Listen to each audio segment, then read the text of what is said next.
Buonasera e benvenuti a un'altra puntata di Screenshot, matrimoni e banchetti. Si torna a fare festa già perché con il passaggio del Friuli Venezia Giulia in zona bianca finalmente ripartono non solo le attività economiche ma anche la possibilità di festeggiare, di sposarsi, di stare insieme, di andare al ristorante, tornano le tavolate e insomma ritornano quei momenti di spensieratezza che tanto ci sono mancati da ottobre scorso. Allora parliamo di matrimoni e lo facciamo con una wedding planner, Valentina Malacart, che ci ospita qui nel suo ufficio a Pordenone, lo fa da tanti anni, ha ricevuto anche numerosi premi, insomma la persona giusta per darci una mano a orientarci in questo grande mondo dei matrimoni. Intanto, prima notizia, finalmente si riparte. Finalmente si riparte e dopo tanti mesi di stop appunto forzato, finalmente abbiamo l'autorizzazione con il 15 giugno a poter ricominciare con le feste, perché io ricordo sempre i matrimoni non sono stati banditi, ma sono state bandite le feste per il ricevimento di nozze. È bene chiarire a questo punto. Finalmente ripartiamo, c'è ancora, mi sento di dire un po' di confusione, regole sì, regole no, Green Pass sì, Green Pass no, stiamo andando avanti di giorno in giorno con appunto i vari aggiornamenti. Una cosa è certa, da una settimana c'è stato un gran fermento, da che hanno allentato in ogni caso un po' le linee guida, c'è la voglia di tornare a festeggiare. Sì, perché questo è il periodo dei matrimoni, forse una parte è stata anche persa, insomma l'ha citato lei prima, il Green Pass, questo documento che dovrebbe consentirci di partecipare al matrimonio perché o vaccinati o guariti dal Covid oppure in possesso di un tampone negativo nelle 48 ore precedenti. Esatto, Insomma, esatto. bisognerà fare un po' di documenti per andare al matrimonio. Questo sì, ma perlomeno io lo dico, questo non deve essere considerato come un disagio, deve essere considerato come una cosa che ci permette di lavorare noi fornitori serenamente e gli invitati poter festeggiare in tutta tranquillità, perché a questo punto, con questo documento, siamo anche meno legati a quelle che sono poi le linee guida, ovvero il distanziamento ovunque sempre, mascherina sì, mascherina no, ingressi contingentati, c'è la gente che entra da una parte ed esce dall'altra, cose che a volte sono lecite e giuste, ma non sempre facilmente organizzabili in delle location che non nascono con questo tipo di regole. Chi si dovrà occupare della raccolta dei documenti? Gli sposi stessi, si era parlato di un Covid manager, una figura che è un po', insomma, stata accantonata, mi pare. Allora, è una figura che effettivamente ha creato un po' di confusione, cioè chi lo fa, perché c'è da dire una cosa, il Covid Manager era un ruolo che non doveva essere a carico delle location, perché le location a loro spetta quello di darci un ambiente sanificato, igienizzato, con tutte le informazioni sulle linee guida da ottenere.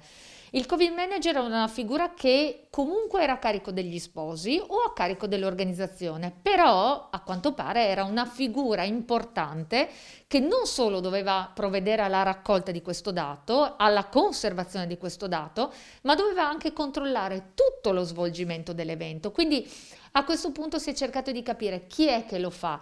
Perché la raccolta dato comunque potrebbe essere data tranquillamente anche dagli sposi o inviata anche il giorno prima. Loro hanno un elenco di invitati, quindi loro possono conservare queste liste perché è la stessa lista, diciamo, che ti danno qualche giorno prima per la disposizione a tavoli, quindi questo è il meno. È chiaro che io mi sono chiesta con questi sposi, nel caso in cui, proprio sabato, nel caso in cui sia necessario, ok, io posso anche mettere una ragazza, posso mettere anche una hostess, un qualcuno che all'ingresso raccolga questo dato, ma nel momento in cui mi arriva lo zio e mi dice l'ho dimenticato a casa, è tutto a posto, cosa faccio? A chi spetta questa responsabilità? Io non dovrei farlo entrare. Ovviamente anche qui è un po' facoltà di alcune spose. Qualcuno dice no, se ne torna a casa e torna chiaramente col Green Pass, e altre sicuramente mi diranno sì, dai, ce lo porterà domani. Purtroppo queste cose qui sono tanto date in mano al buon senso. Però io temo che quando c'è voglia di festeggiare, allora chi ha il timore e sa di non avere le carte in regola se ne sta a casa. Chi vuol venire, sono convinta che non tutti purtroppo saranno così attenti a queste regole. Veniamo appunto a queste regole, dalla chiesa poi al ristorante. Quali sono le cose importanti da tenere a mente sul fronte Covid? Beh, diciamo la Chiesa, l'aspetto che effettivamente ti fa ancora capire che non siamo usciti da questa pandemia sono le mascherine e i distanziamenti, i banchi che normalmente in Chiesa venivano occupati da almeno 4 persone. Ora, a prescindere da congiunti e non congiunti, devono stare 2 persone, quindi ovviamente si limita e questo ha portato anche a dover cambiare in alcuni casi la Chiesa perché non poteva contenere con queste nuove regole tutti gli ospiti. Mascherina ovviamente obbligatoria. Anche qui l'anno scorso, ad esempio, da parte degli sposi non era obbligatoria e soprattutto all'ingresso. Sinceramente vi dico, non ho capito perché alcune regole dicono obbligatorie anche per gli sposi, ma non credo appunto per loro. Quindi la Chiesa cambia quello, ovviamente il lancio del riso, tutto deve essere in monoporzione, in sacchettini singoli. Non ci può essere non so, in alcuni casi ho visto, non da me perché non è comunque una cosa che mi piace, il cesto dove la gente prende una manciata di riso e lo lancia. Ma questo appunto non è un mio problema. E per quanto riguarda appunto il ristorante, anche qui devo avere comunque il distanziamento tra un tavolo e l'altro, questo deve essere mantenuto. Cambiano le regole appunto del discorso del buffet. Cioè deve essere tutto fondamentalmente servito. Parlano di monoporzioni, monoporzioni che va bene, che viene detto anche in gergo il finger food, purché sia servito, insomma che non ci sia nessun ospite che debba toccare qualcosa nello specifico. Non mancherà di sicuro la musica, però purtroppo mancherà il ballo, almeno all'interno, insomma nei ristoranti, forse negli spazi esterni sarà consentito, oppure perché tutti hanno il Green Pass si può anche ballare. Ma non è neanche, io giuro, oggi cercavo queste informazioni perché mi sono giunte queste informazioni che il ballo si poteva fare purché appunto distanti almeno a 2-3 metri dal DJ o da chi o dalla band e questo va bene perché è sempre stato così. E diciamo che ci deve essere il distanziamento tra le persone appunto che ballano e diciamo cercare di areare il più possibile il locale. Mi giunge nuova questa cosa qui di oggi, di questi giorni, che sembra che sì, puoi ascoltare musica ma non ballare, però non c'è chiarezza anche in questa parte qua, perché sanno che è una conseguenza. Ecco perché io sono sempre stata e continuerò ad essere favorevole per tutti a questo Green Pass, perché se no è inutile che lo togli per agevolare l'ospite a venire al matrimonio se non è vaccinato, se non ha avuto il Covid, perché il problema sembra il tampone. Qualcuno, qualche sposo mi dice: ma è un costo, è un disagio, non voglio farglielo fare. Però è assurdo che liberi questa cosa e poi tu mi dica: sì, alla tua festa di matrimonio, perché alla fine si conclude con quello, non puoi ballare. Qua la vedo dura. Eh sì, anche gli scherzi in Sì, casa devono essere fatti con il buon senso, perché altrimenti naturalmente rischiano di compromettere anche questi la sicurezza. Quanto sono mancati i matrimoni? Cioè, adesso immagino che l'elenco, la lista, l'agenda sia fittissima da qui in avanti, perché bisogna recuperare anche tutto il chiaro, passato. chiaro. No, allora devo dire che fitta, allora si sta lavorando male perché si è svegliato tutto insieme, però devo dire che una parte ha già ceduto e è passata al 2022, quindi non, allora cioè nel 2020 si pensava a un 2022, un 2021 finito, completato a posto e quindi semplicemente avremmo gestito quelli dell'anno in corso e quelli dell'anno scorso. In realtà comunque c'è stato un nuovo slittamento, cioè quelli nuovi che 2021-2020 potevano pensare al matrimonio e sono già andati nel 2022. Oggi è incredibile, stiamo facendo matrimoni di gente che ha organizzato nel 2019. Eh sì, e questo la dice lunga su quanto ci sia mancato, anche perché proprio è la festa per eccellenza, il matrimonio, e Certo. quindi che ci sia mancato è veramente un peccato. Concludiamo con un invito però alle persone a sposarsi, perché insomma lo si può fare nonostante tutte le limitazioni. Sì, sì, no, io infatti, allora, io ci tengo a una cosa, nel senso che oggi abbiamo avuto il via libera, abbiamo i vaccini che stanno comunque facendo il suo, abbiamo, ahimè, tanta gente che ha avuto anche il Covid, quindi oggi, spose di giugno e luglio, state serene e felici che la vostra festa potete farla, però io è quello che chiedo, un occhio di riguardo agli invitati, a noi fornitori, a non abbassare la guardia perché c'è la seconda parte di quelle di agosto e settembre ed è giusto che anche loro possano avere la stessa opportunità di sposarsi e non ritrovarsi con un matrimonio da dover rinviare perché tutto sommato il buon senso che tanto si chiede in una festa non c'è. Assolutamente, perché le feste di oggi non rischiano appunto di rovinare le feste di domani. Grazie molte a Valentina Malacart, wedding planner di Eventi di Pordenone, per averci dato una mano. Non ci fermiamo qui, perché nella seconda parte di Screenshot entriamo in un ristorante stellato, sempre nella provincia di Pordenone, per capire come si svolgeranno lì le feste, le comunioni, i battesimi e quant'altro. Seguiteci, a tra poco.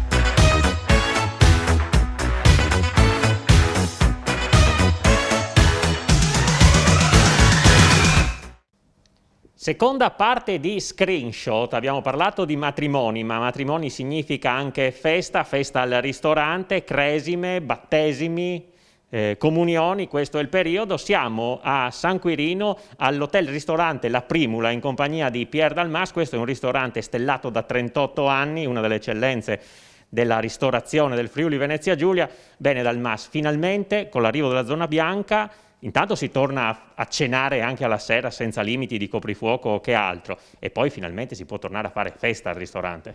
Sì, finalmente era un momento che tutti quanti stavamo aspettando, con grande entusiasmo siamo pronti a ripartire. Ovviamente il periodo di chiusura ci ha fatto pensare e meditare su come affrontare il post pandemia, e sicuramente ci saranno delle novità. Ovviamente il ristorante, come il bar, è il luogo di socialità. Senza le feste, con la mancanza delle feste, delle cerimonie, va a perdere quel significato per il quale noi esistiamo, perché non è solo l'atto in sé di fornire alimentazione alla gente, ma è proprio il simbolo della socialità tra le persone. Ecco, qui importante, si torna, come dicevo, a fare festa, però ci saranno delle piccole osservazioni da mantenere, non è che si torna proprio alla normalità, anche se quasi. Ecco, quali sono i cardini per il poter ritornare al ristorante normalmente, soprattutto in caso di grandi tavolate? Ovviamente in base alle metrature, agli spazi, ci sarà limitazione per quanto riguarda il numero delle persone. Poi i protocolli come la mascherina, come i gel igienizzanti, il distanziamento tra i tavoli rimane, però rispetto a come eravamo costretti a operare tempo fa, insomma, è un grosso successo. Naturalmente la mascherina non si indossa quando si mangia, e questo è ovvio, però in altri momenti bisogna mantenerla quando ci si sposta all'interno del locale. Sì, ovviamente sta anche, diciamo, le linee guida che ci hanno dato, sta anche il buon senso del cliente se tenere o meno la mascherina. Diciamo che è ovvio che mentre si mangia va tolta. Al tavolo sembra che il commensale la possa tenere giù, ovviamente quando si sposta per pagamenti, per andare al bagno, per andare a fumare, la mascherina ovviamente va mantenuta. La salvaguardia alla clientela l'abbiamo comunque sempre mantenuta anche nei periodi in cui c'erano restrizioni particolari, perché noi attivavamo anche un discorso di sanificazione, di disinfezione, al di là di mettere a disposizione dei nostri ospiti tutti i protocolli come i gel, tutte le informazioni necessarie, quindi distanziamenti e le informazioni importanti, perché tanta clientela con questo periodo di lockdown, apri e chiudi, c'era parecchia confusione non solo tra gli esercenti ma addirittura tra la clientela. Noi come FIPE, come Federazione Italiana Pubblici Esercizi, ci siamo sempre mossi in quella direzione nel far chiarezza verso tutti gli associati e verso la clientela che era piuttosto in confusione. Se una persona dovesse prenotare appunto per un battesimo, una cresima, un matrimonio, ecco, che regole deve seguire? C'è bisogno del Green Pass anche per venire al ristorante, solo nel caso si segua la cerimonia civile? Ecco, come funziona? Bisogna avere insomma questo attestato di avvenuta guarigione, vaccinazione oppure il tampone negativo, insomma 48 ore prima. Sì, le disposizioni che ci hanno dato sono quelle lì. Ovviamente il Green Pass, tra l'altro, non è ancora disponibile, ci vorranno ancora un paio di settimane, secondo le disposizioni ministeriali, però ovviamente il tampone negativo o l'attestato di chi ha avuto di malattia, di chi ha avuto il Covid, oppure l'attestato dell'avvenuta e completa vaccinazione. Però è ovvio che credo che questo sia una prassi che debba verificare chi attua la cerimonia. Non so, in caso di un matrimonio gli sposi, si parla anche di Covid manager, però ancora non abbiamo cose chiare in questa direzione. Mentre se una persona volesse fare una festa con degli amici, diciamo con una ventina di persone, in quel caso lì non c'è problema, si prenota al ristorante, è sufficiente. Sì, prenota al ristorante, è ovvio che noi dobbiamo comunque mantenere per 14 giorni almeno la prenotazione, lì entra soprattutto il discorso del distanziamento, del mantenimento del distanziamento, le tavolate sembra possano essere effettuate, però sembra che si debba mantenere il distanziamento di almeno 1 metro. Per chi vuole anche l'aspetto ludico relativo alla musica, la musica in questo caso è solo per ascoltare, non certo per ballare, perché ancora vedi sì, le discoteche, tu ti puoi recare in discoteca, però non puoi ballare, vai solo per ascoltare musica. E quindi queste sono disposizioni attuali che abbiamo. E questo vale naturalmente anche per i ristoranti, anche se la musica sappiamo che insomma nelle feste è sicuramente molto importante. Dal punto di vista delle prenotazioni, che cosa sta succedendo? Diciamo che come noi siamo entusiasti di ripartire, anche dal punto di vista della gente, probabilmente stufa nel rimanere a casa o di avere restrizioni, vedi sì, coprifuoco che ti faceva venire al ristorante alle 7 con le giornate sempre più luminose, sempre col chiaro, sempre più tardi. C'è parecchio entusiasmo, la gente chiama, ha voglia di uscire, ha voglia di reincontrarsi, di rivedere posti come il mio, come quello di tanti colleghi e sottolineo ancora l'aspetto del luogo di socialità, insomma, di incontro. Ecco, appunto, per quanto riguarda le prenotazioni, ci sono già in vista matrimoni, cresime, comunioni? Allora, ovviamente abbiamo perso il periodo delle comunioni, però per il secondo semestre dell'anno ci sono già richieste. Tieni presente che comunque alcuni matrimoni che avevamo in dote sono stati ovviamente posticipati e li riprenderemo adesso nel secondo semestre oppure con il 2022, incrociando le dita ovviamente che non ritorni qualche altra variante impossibile del Covid. Ecco, proprio sul fronte delle feste e delle cerimonie, quanto a livello di incasso vi sono mancate queste feste? Allora, è ovvio che soprattutto nei mesi di aprile, maggio e giugno, che sono appunto dedicati a queste situazioni, ti portano via percentuali importanti di guadagno economico. C'è da dire che ovviamente la tendenza, comunque parlo di matrimoni, si sposta più verso il catering e quindi le aziende che lavoravano in quel tipo di situazione, di direzione, hanno veramente avuto perdite disastrose. Per quanto riguarda le altre cerimonie, cresime, comunioni o feste di laurea, eccetera, io ho visto, per quanto riguarda la nostra situazione, tanta clientela ha deciso che la farà quando il periodo sarà buono e quindi tanti hanno posticipato, magari la cerimonia l'hanno già fatta, però la festa al ristorante verranno a farla più avanti. Ecco, il fronte vaccinazioni sicuramente dà una mano, una grande mano, insomma un impulso al poter ritornare ad essere più liberi. Ecco, anche su questo, se ci fossero dei clienti così un po' ritrosi su questo, qual è il consiglio? Ma allora noi come direttiva anche nazionale FIPE diciamo vaccinatevi. vaccinatevi perché è una sicurezza verso la clientela e verso tutti i collaboratori e verso tutti i familiari. Noi dobbiamo comunque in qualche maniera dar sicurezza sul luogo di lavoro.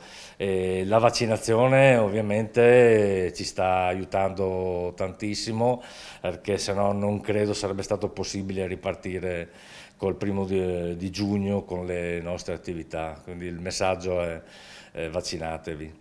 Un altro aspetto da non tenere in secondo piano è quello del meteo, perché purtroppo nel momento in cui avete potuto tenere aperto solo all'esterno, diciamo che la pioggia vi si è messa di traverso. Ecco, adesso speriamo che l'estate, a parte che adesso si potrà naturalmente cenare e pranzare anche al chiuso, però anche lì un po' di sfortuna ci si è messa. Sì, diciamo che è proprio un anno infausto. L'anno scorso ricordo che maggio era un bellissimo mese, poi tieni presente, è vero, il meteo è stato non proprio benefico nei nostri confronti, però tieni presente che tanti locali non avevano neanche la disposizione di spazi esterni.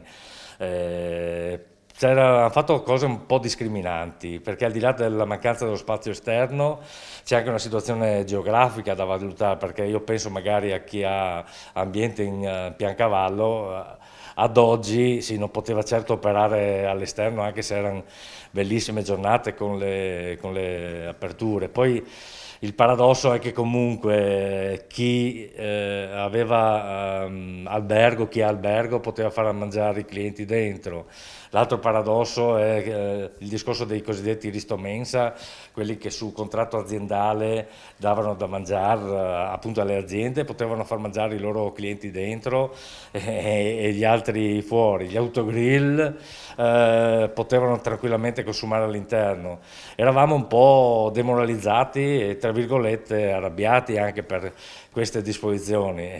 Per fortuna con l'accelerazione delle vaccinazioni e con i dati sempre più positivi, adesso possiamo dire finita. E tieni presente che comunque il nostro problema grosso era il cosiddetto apri e chiudi, cioè non siamo negozi, che ne so, di abbigliamento, che basta che tiri giù la serranda, poi la tiri su e riparti. Chi lavora al fresco ha bisogno di informazioni certe, date certe e non dall'oggi al domani, perché se acquisto determinate materie prime, le devo lavorare, poi tu mi dici guarda che da domani sei chiuso, capisci la perdita economica di un locale come il mio, come quello di tanti altri. Insomma. Chiudiamo con una previsione, che estate sarà? Ma se credo rispecchi l'estate dell'anno scorso, che quando ci hanno aperto c'è stata una sorta di boom di presenze. Mi auguro sia così, anzi penso sia così, anche perché sto vedendo già la presenza di turisti stranieri che stanno arrivando. Le prenotazioni anche stanno andando bene, io prevedo una sorta di boom turistico e credo soprattutto ci saranno parecchi italiani, che l'italiano credo abbia paura di andare all'estero e quindi sfrutterà tutte quelle situazioni legate alla ristorazione, al discorso alberghiero in Italia. E allora grazie a Pier Dal Mas per averci ospitato qui all'Hotel Ristorante La Primula. Questa puntata di Screenshot termina qui, l'appuntamento è per domani sera.